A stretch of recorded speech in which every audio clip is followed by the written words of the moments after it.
Y aquí estamos con la compañía de Juan Cerruti, como siempre. También está con nosotros Yamila Escala y hoy nos está acompañando Jorge Fedio para repasar lo sucedido esta semana en los mercados de capitales. ¿Qué tal? ¿Cómo andan todos? Muy bien, ¿cómo les va? Gracias por estar nuevamente aquí. Y vamos rápidamente con toda la información, que es mucha, que tenemos para hoy. Justamente en los últimos días nos entregó un estudio que elaboró especialmente acá para Café Financiero, a partir del cual les vamos a contar cuáles son las 10 compañías que mejor cumplen al momento del siniestro. Yamila presenta esta información. Y por tercer año consecutivo, informe de CEO para Café Financiero sobre cuáles son las empresas de seguros patrimoniales que mejor responden a la hora del siniestro, el momento para el cual uno contrata un seguro, una póliza para estar protegido, ¿sí? Porque no es solo el precio lo que tenemos que mirar a la hora de contratar un seguro, sino la respuesta que nos puede dar esa compañía, la capacidad de brindarnos esas herramientas para poder tramitar todo lo que tiene que ver con, lo que nos sucede cuando justamente tenemos un problema. La rapidez para solucionarnos el problema y obviamente el cumplimiento de aquellos puntos que firmamos en el contrato que establecimos cuando justamente contratamos ese seguro. Así que acá está el ranking, los 10 primeros puestos que los productores puntuaron, ¿sí? De 1 a 10 según distintos parámetros que tienen que ver con la capacidad de respuesta, como les comentaba, frente a un siniestro. Y ahí está, Allianz, sí, en el primer puesto este año de esta compañía que también,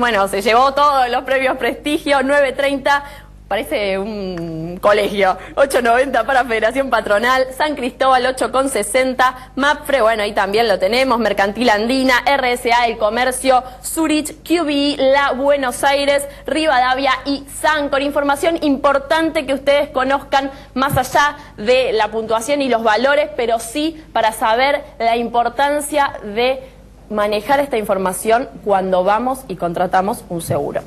Muy bien, esas son entonces las empresas que mejor cumplen al momento del siniestro. Vamos a cambiar de tema y es una época de muchos gastos y uno se siente tentado a abusar de la tarjeta de crédito y financiar a fin de mes estos gastos. Pero esto puede ser muy peligroso. Juan les va a contar cuáles son las tarjetas de crédito que cobran las tasas más altas del mercado. Y así es, Alejandro, fin de año viene con muchas compras, con muchos gastos, viene también con todas las operaciones previas para cerrar las vacaciones, el hospedaje, los viajes, etcétera, y esto normalmente suele repercutir en la tarjeta de crédito. Muchas veces los consumidores, ante esta situación de aumento importante de los gastos, se ven tentados, a pagar un saldo de la tarjeta y el resto refinanciarlo. Entonces lo que vamos a ver ahora en la placa es información importante que hay que tener en cuenta sobre cuáles son las entidades del sistema financiero que cobran las tasas más altas para este financiamiento a través de las tarjetas de crédito. Como vemos, en el primer lugar se ubica Montemar. En el caso de la tarjeta de crédito de Mastercard, cobra una tasa de 43,9%. Esto es desde la más barata a la más cara. Luego tenemos servicios financieros desde Carrefour, 44%, Compañía Financiera Argentina, en el caso de su tarjeta Visa, 44,9% anual. Luego tenemos más ventas en el caso de las tarjetas Cabal, Visa, Mastercard y Prestamás, 45,1% por las refinanciaciones. Compañía Financiera Argentina también es en el caso de la tarjeta de Mastercard, 46%. Más atrás se ubica el Banco Sáenz con Mastercard y Visa, 46,8%. Luego Roela en el caso de Mastercard, 49%. Columbia en el caso también de Mastercard y Visa, 49,9%. La misma tasa está cobrando Cordial en el caso de Walmart. Después tenemos Cordial en el caso de G-Money, que cobra 55% anual. Luego tenemos a Cetelem con Aura 59%, Metrópolis con Mastercard y cierran este cuadro con los más caros en este sentido para la refinanciación, que es el BST en el caso de Mastercard y Argencar, cobran 60% y el BST también para la variante de su tarjeta Visa cobra 65%. Así que atención, son todas tasas importantes, son todas tasas que superan ampliamente la inflación y hay que tener en cuenta porque a medida que se acumulan estos gastos y si uno va refinanciando mes tras mes, obviamente con una tasa que varía de entre el 40 al 65%, esto se va incrementando sustancialmente mes tras mes. Así que atención, a tener cuidado y a ver bien cuáles son los gastos que se hacen con la tarjeta de crédito, sobre todo en esta época que con los gastos por las fiestas y los viajes por las vacaciones, uno suele consumir más que el promedio del año. Muy bien, pasaron entonces las tarjetas con las tasas más altas del mercado local. Si usted tiene alguna de estas tarjetas, manéjese con cuidado y evalúe, ¿no? Justamente si le conviene cambiar de emisor o cambiar de tarjeta, porque hay muchas tarjetas de crédito en nuestro mercado con tasas significativamente más bajas que las que acabamos de presentar. Vamos a comenzar a repasar lo sucedido en los mercados de capitales, mercados que a nivel internacional vienen siguiendo de cerca los debates en Estados Unidos para ver si se puede evitar el denominado abismo fiscal. Jorge de Fedio nos presenta esta información. Y es así, Alejandro. Ocurre que el mercado arrancó muy bien, anticipándose que un acuerdo iba a llegar. Así empezó la semana. Y todo el mundo detrás de Wall Street avanzando en ese sentido. Pero recordemos algo, Wall Street en estos momentos está en las alturas, casi en los picos de la temporada, 300 puntos de los máximos, pero no tan lejos de los máximos de la precrisis subprime. Claro. Entonces, en esas alturas suele haber mucho nerviosismo. Y ese nerviosismo, si se traslada a euforia, es caída segura. Pero si se traslada a temor, como es ahora, no. Y entonces estaban todos pendientes de qué sucedía en el Parlamento americano, cosa que ayer patearon, digamos, el plan B, los republicanos, y hoy el mercado abrió mal. Nuestro mercado tiene otra razón de suba, pero dentro de la globalización también siguió al resto del mundo. Sí, todos subieron, nosotros también. Pero bien, después del fallo de Griesa y cuando la Cámara de Apelaciones le dio más tiempo a la Argentina para el pago de esa deuda exigida para el mes de febrero, es como que aplazó el tiempo de un default técnico que decían. Ya fue un alivio. Pero más adelante estaban todos el gobierno estaba muy focalizado en el 7D. Cuando el 7D sale del panorama, el mercado reacciona. Y esa reacción del mercado fue muy fuerte. Entonces uno podría decir que nuestro mercado se movió errático, porque estamos terminando el año, faltan días. En el mes de enero tuvimos una suba muy fuerte, superior a toda la suba de cualquier mercado del mundo, casi del 28%. Obviamente tomando en cuenta desde el mínimo al máximo. Y en esta ocasión, y en el mes de diciembre, también arrancamos en los últimos días de noviembre, con una suba importante y llevó casi el 25%. Muy bien. Entonces uno dice, es medio loco, ¿no? Porque tenés en los extremos grandes reacciones y durante todo el año es para abajo. Muy bien, Jorge, después seguimos hablando de esto, cerramos este bloque con esta información. En instantes estamos nuevamente con ustedes.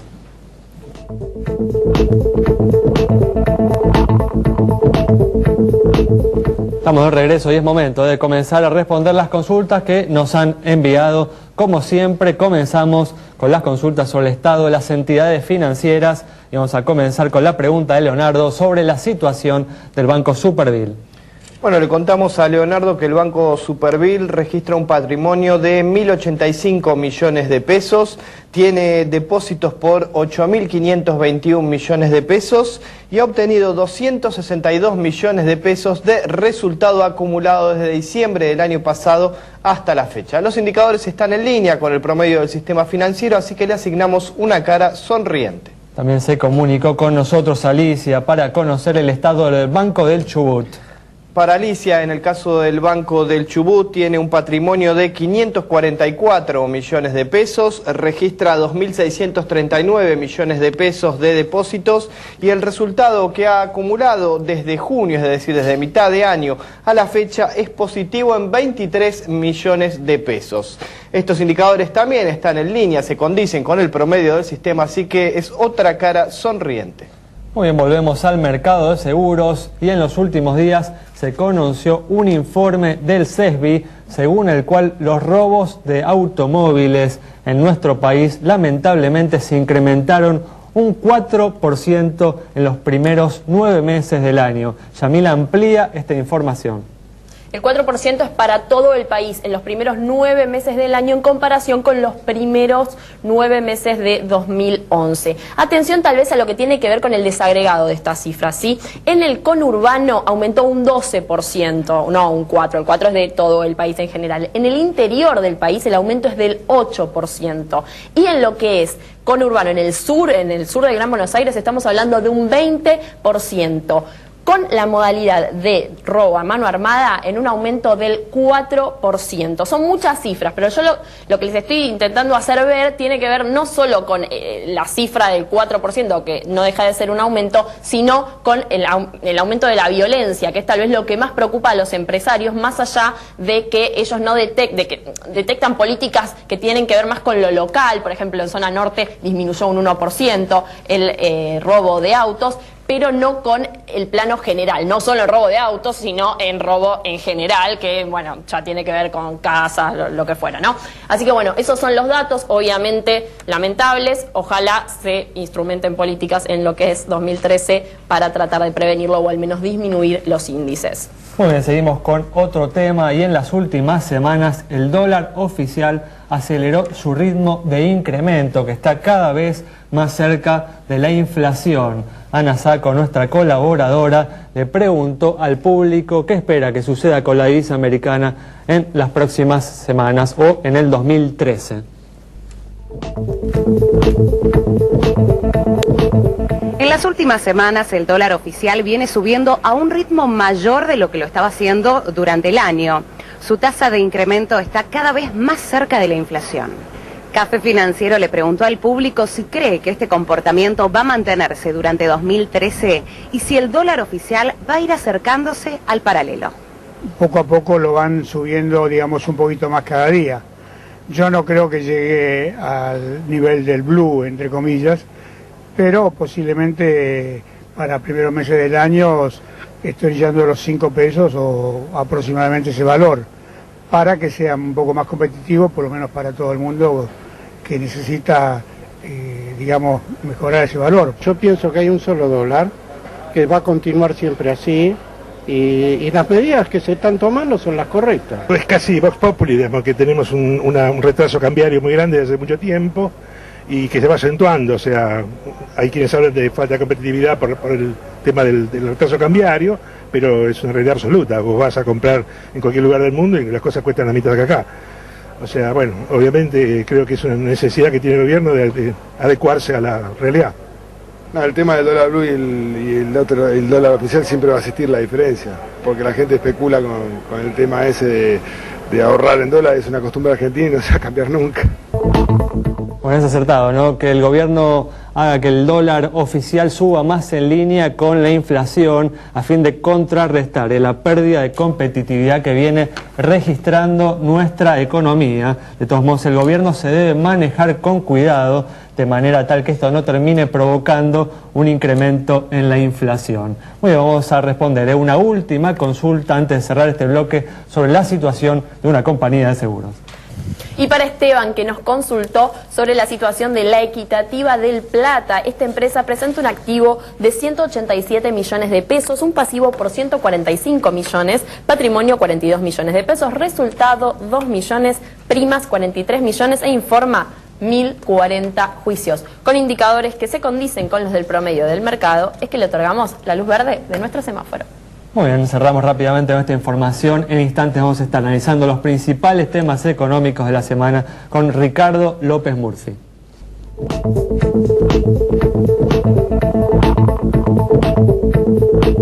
Aquí estamos, ya está con nosotros Ricardo López Murphy para analizar las principales noticias económicas que dejaron los últimos 7 días. ¿Qué tal, Ricardo? ¿Cómo andás? Bien, muy bien. Gracias por haber venido. No, gracias a usted por invitarme. Y a pocas semanas de haber anunciado aumentos en las tarifas de luz y gas, el gobierno continúa con esta política, justamente con estos anuncios. En los últimos días se establecieron incrementos para los boletos de trenes y colectivos en el área metropolitana. A partir de esto, Ricardo, ¿crees que el gobierno ha tomado la decisión de poner manos a la obra para comenzar a controlar el gasto público y a reducir el déficit fiscal que hoy registra? No, yo creo que las medidas hoy no van en esa dirección, sino van en la dirección de evitar que se agrave.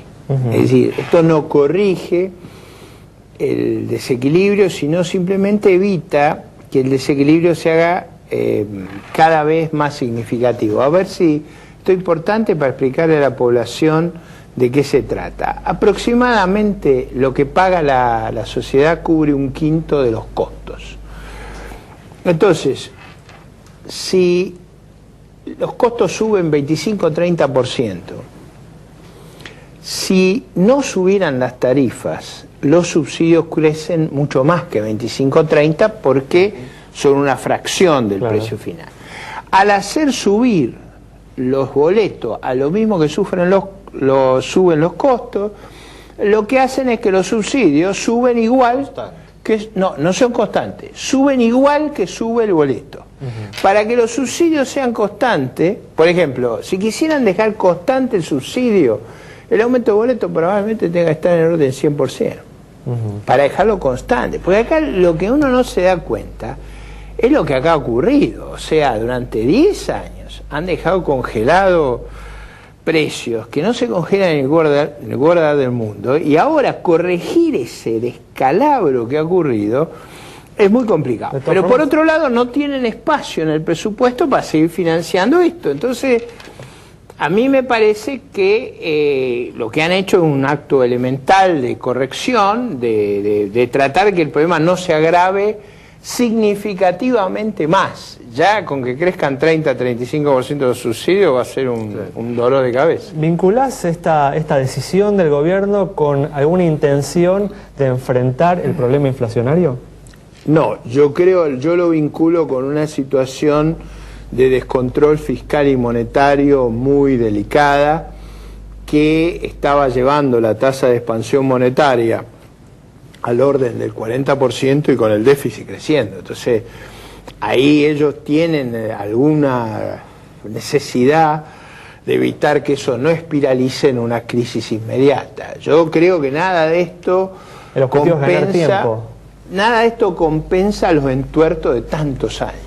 ¿Cómo ves el tema de la inflación, digamos? Porque subiendo, una cosa es cuando teníamos inflación. O sea, yo la veo subiendo. Claro, pero en un año donde la actividad se planchó, ¿no? Eso llama la atención. Claro, es decir, la actividad se planchó, la inflación sigue subiendo. ¿Por qué está subiendo? Está subiendo porque por el lado monetario estamos emitiendo al 40%, y está subiendo porque una de las cosas que sostenía en las mediciones privadas, no estoy hablando de la chantada del INDEC, estoy hablando de las mediciones privadas.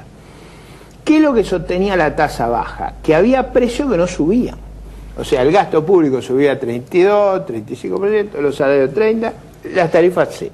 Los precios internacionales. El tipo de cambio subía 17, 18%. Ahora están subiendo el tipo de cambio, subiendo fuertemente las tarifas, y lo que teme Moyano es que la variable de corrección sea esta, los salarios Mi sensación es que la variable de corrección va a ser que la tasa de inflación se va a 30-35%. En el 2013. Sí, con muy bajo, con nulo crecimiento, porque yo creo que los desaguisados que se han armado son tan grandes. Y en este contexto, Ricardo, ¿qué puede pasar con el dólar? Con el dólar oficial, yo creo que y con ellos el paralelo. a ver, en las dos puntas, ellos van a ir corrigiendo más rápido el dólar, porque ahí tenemos un problema de competitividad muy seria. Parte de los conflictos sociales que estallan en las economías del interior son porque esas economías están devastadas por el tipo de cambio. Es decir, el tipo de cambio aguanta para la soja, no aguanta para el resto. Es decir, el Valle del Río Negro, Bariloche, los lugares turísticos, Mendoza, esos lugares están destrozados. ¿No se ha registrado, por lo menos de acuerdo a cifras oficiales, un aumento en la desocupación en este 2012 significativo? Bueno, ahí tenemos el tema. Ustedes saben bien que el empleo público ha venido creciendo al 6-7%. No hay creación de empleo privado, hay destrucción de empleo privado. Lo que hay es un espectacular crecimiento del empleo, pero eso es pan para hoy, hambre para mañana, porque después eso hace una bola fiscal muy complicada. Yo diría, lo digo con realismo, pero pensando en cómo resolver los problemas. La fiesta kirchnerista ha llegado a su fin. La diferencia con otros episodios en otros países y en nuestro propio país fue que siempre que se hicieron esas fiestas se quedó otro para pagarlas. O sea, la fiesta de Menem pagó de la Rúa. En realidad, de la Rúa es un gobierno sumamente austero, pero tuvo que lidiar con lo que recibió. Y el país en general no le dio comprensión a sus esfuerzos para corregir lo que venía. En este caso ha pasado algo que es un experimento que a lo largo de mi vida no lo he visto, ni en otros países ni acá, que es que el que hace la fiesta se queda para pagarlo. O sea, fíjense lo que hubiera pasado si Cristina se iba en diciembre del año pasado. Se iba con una fiesta descomunal, este es el mandato, y el que venía pagaba. Esta vez se quedó y paga ella. ¿Vos crees que este es el mandato en el que se paga, o estás diciendo que el que venga después de Cristina va a ser? Yo no veo escape que se pague ahora, porque la crisis energética no da respiro, justamente, porque la situación externa no da respiro, porque el problema fiscal no da respiro, porque la inflación no da respiro, porque el empleo no da respiro. No, vamos a tener dificultades que creo que tienen que estar claras, porque el día que queramos corregir estos problemas, lo peor que podría pasar es que le echen la culpa al que se hace cargo. Lógico. Es decir, al que se casa con la embarazada, no al que embarazó. Hablas de todas formas del tema energético, y en estos últimos días hubo un acuerdo que parece ser importante entre YPF y Chevron. ¿Crees que esto puede ayudar a enfrentar el déficit energético que hoy tiene la Argentina? A mí me da la sensación que es bueno que se avance, y ojalá vengan a invertir. Me parece de cualquier manera que de lo que estamos hablando es una cifra mínima. Es decir, yo creo que en esto hay una discrepancia. Yo creo que tenemos que invertir 15, 18 mil millones por año. 1.000 millones es un baldecito de agua en eso. O sea, acá hay muchos años que no se invirtió y que se invirtió mal. Hay que recuperar inversión en energía eléctrica, hay que recuperar mucha inversión en petróleo, en exploración. Esa es la inversión cara que hay que hacer. Nosotros nos comimos a las reservas descubiertas por otro. Hay que invertir eso es costoso. Entonces, mi sensación es que el país necesita invertir masivamente. Yo no digo que no se pueda. Por ejemplo, vamos a un caso.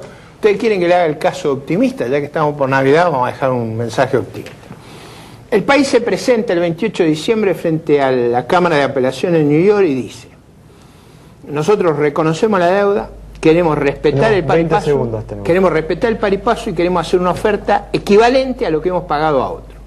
No puede ser que tengamos un trato diferente entre acreedores. Estamos dispuestos a pagar lo que le hemos pagado a otro y arreglar eso con un bono par y que sin quita, como pidió la justicia. Estamos dispuestos a hacer esa misma oferta en el CIADI. A todos los que nos hicieron juicio y que nos ganaron, le pagamos igual que pagamos al canje. Estamos dispuestos a arreglar con el Club de París. Estamos dispuestos a arreglar con el Fondo Monetario, en no mentir más con las estadísticas y en aceptar las visitas del artículo 4. Y además vamos a arreglar el problema de haber confiscado Repsol. Si hacemos todo eso, Tenemos chances. Yo diría que este es un país riquísimo, si Muchas pudiéramos gracias. evitar que lo administraran mal, es un país riquísimo. Muchas gracias, Ricardo. Nos vamos entonces con este mensaje esperanzador para el 2013, las cosas que debe hacer la Argentina para corregir la situación de su economía. Muchas gracias por haber estado ahí. Que pasen una gran noche buena y nos reencontramos el próximo martes en plena Navidad a las 17 horas aquí en Metro.